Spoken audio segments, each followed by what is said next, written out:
Donc on va, avec Maryse, vous parler un peu de cette étude qui a été faite maintenant il y a quelques années, mais qui a été vraiment très intéressante. Cette étude s'est enracinée dans deux manifestations. La première a été les 10 ans des services d'aide et d'accompagnement à la parentalité. Alors ces 10 ans ont été fêtés avec la direction Enfance-Famille en 2013. Et à partir de ce moment, on s'est dit que toute cette expérience devait être à la fois évaluée, mesurée, mais aussi partagée. Donc on voulait à la fois valoriser l'expérience des 9 SAP du département, mais aussi la partager avec d'autres. Donc on s'est rendu compte que 500 personnes quand même avaient déjà été accompagnées dans les 10 premières années. Donc c'était assez conséquent. Le deuxième enracinement, c'était le colloque de 2015. On s'est rendu compte à ce colloque de 2015 qu'en France, peu de régions se souciaient de la parentalité des personnes en situation de handicap, le Nord ayant été précurseur. On a découvert en 2015 que pas mal d'expériences commençaient à émerger, mais pareil, là on s'est dit peut-être que notre expérience forte de 10 années peut être utile à plein d'autres services dans la France entière. Voilà l'enracinement de cette étude. Et donc, nous avons commencé cette étude avec une unité de recherche qui est à Despas.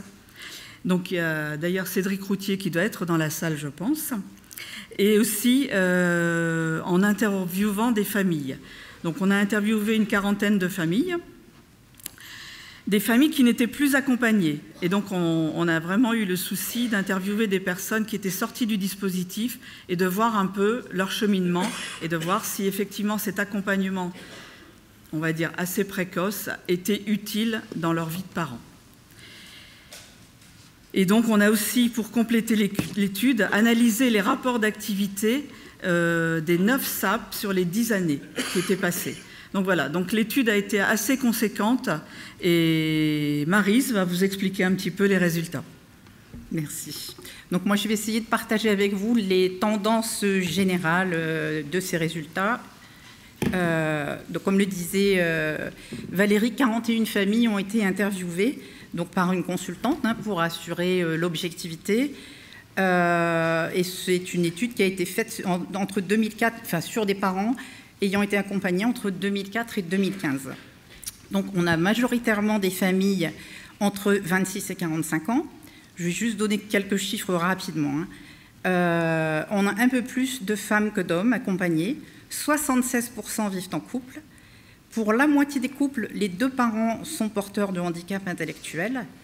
Au niveau du travail, ce sont des personnes qui travaillent, pour 33% en ESAT, 13% en entreprise adaptée, 13% également en milieu ordinaire et 42% sans activité.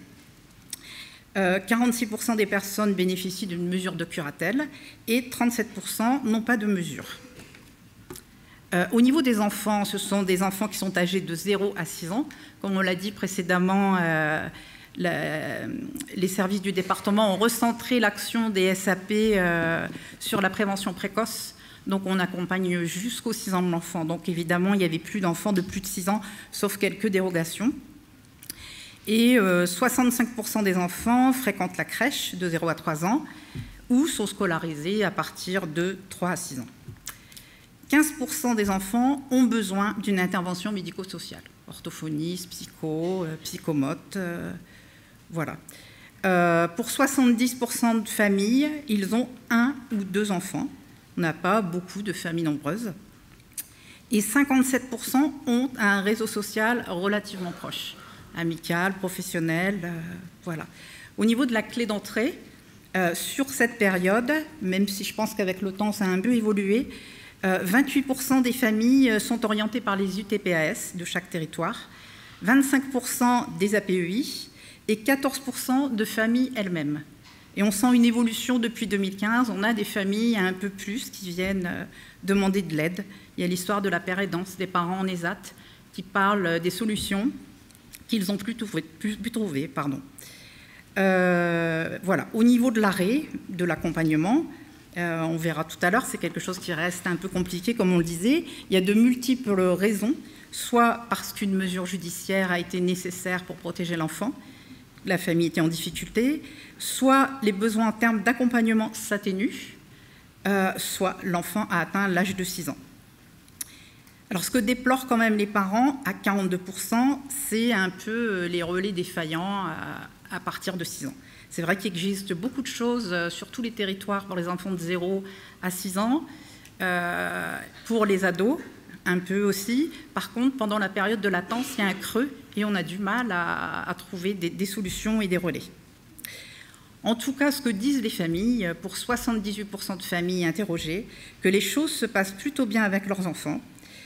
Ceux qui ont des difficultés savent aller chercher des solutions, savent interpeller des compétences, des instances plus compétentes pour répondre à leurs besoins.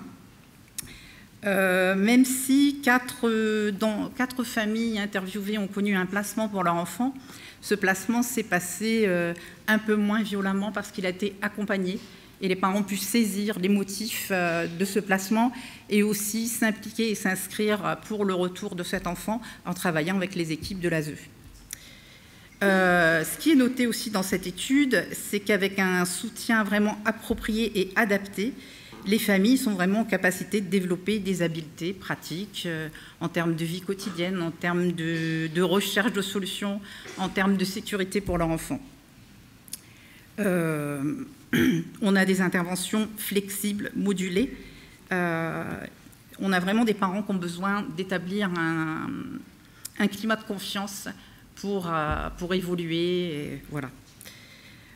Pour toutes les familles interviewées, ces enfants, ça a été un vrai désir et un vrai choix de vie. Voilà, il n'y a pas d'enfants surprise, les parents ont choisi d'être parents. Alors, ce qui nous reste à prendre en compte, j'ai un petit coup de zapette, oui, c'est ça. Voilà. Ce qui nous reste à prendre en compte quand même, c'est lié à la déficience intellectuelle, l'abstraction, qui est quand même une difficulté qui est générée par la déficience intellectuelle. Les familles ont des difficultés d'abstraction, ce qui fait que parfois elles ne saisissent pas bien les enjeux. Par exemple, pour un jeu de société, on voit pas peu de familles qui nous disent voilà, c'est pour apprendre les règles, c'est une bonne école le jeu, ou favoriser les relations parents-enfants. Mais ils ont quand même compris le sens puisqu'ils jouent avec leurs enfants. Et puis aussi une tendance pour beaucoup à la centration sur soi. C'est difficile de répondre aux besoins de l'enfant sans répondre d'abord à ses besoins propres. Donc ça, c'est des difficultés qu'on doit avoir en tête pour travailler cet accompagnement. Et la troisième chose, l'hypernormalisation, qui n'est pas du tout liée à la déficience, on a envie de dire, et c'est prégnant dans l'étude, c'est les regards disqualifiants dont ont fait l'objet les parents qui les amènent à s'inscrire dans une hypernormalisation. Donc, qui mettent la barre très haute, ce qui amène quand même beaucoup de stress et du coup qui vient troubler un peu les habiletés parentales. Voilà. On a quand même beaucoup de familles qui ont souffert de ça, de ce manque de confiance, de ce manque de considération, ou ne pas oser dire qu'elles ne comprennent pas une consigne. En tout cas, ce qu'on peut dire, c'est que ces familles, en général, et ça a déjà été dit tout à l'heure, rencontrent les mêmes réalités que toutes les familles et tous les parents ordinaires. Bon, on n'a pas voulu s'arrêter là, parce qu'on s'y bon chemin.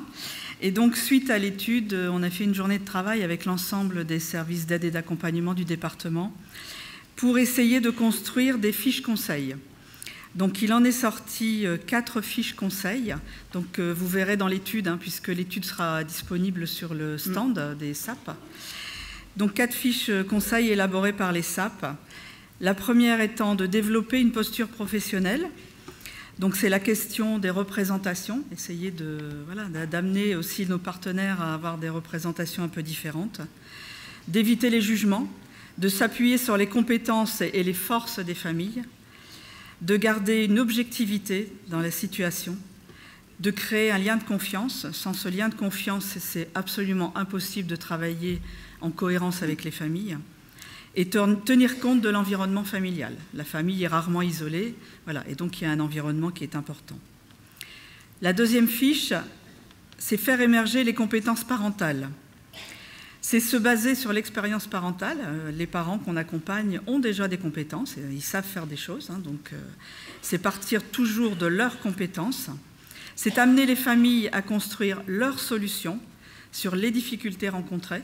Donc, on est dans un esprit aussi de co-construction quand on est face à un problème avec les familles. Et c'est la nécessité de définir des objectifs d'accompagnement ensemble. La troisième fiche était de sensibiliser et développer les réseaux des familles. Donc, c'est ce que j'ai dit déjà, c'est s'appuyer sur le réseau primaire des familles. C'est développer le travail partenarial. C'est trouver les bons interlocuteurs et surtout organiser les interventions autour de la famille. Donc, il y a beaucoup de travailleurs sociaux dans la salle et on sait très bien que les familles qu'on accompagne ont de multiples accompagnements et de multiples référents. Et il y a vraiment une nécessité de définir les missions de chacun pour ne pas se marcher sur les pieds et surtout que ce soit cohérent. Et on a vu quelquefois des situations un peu contradictoires où un professionnel disait quelque chose et le professionnel qui passait après disait le contraire.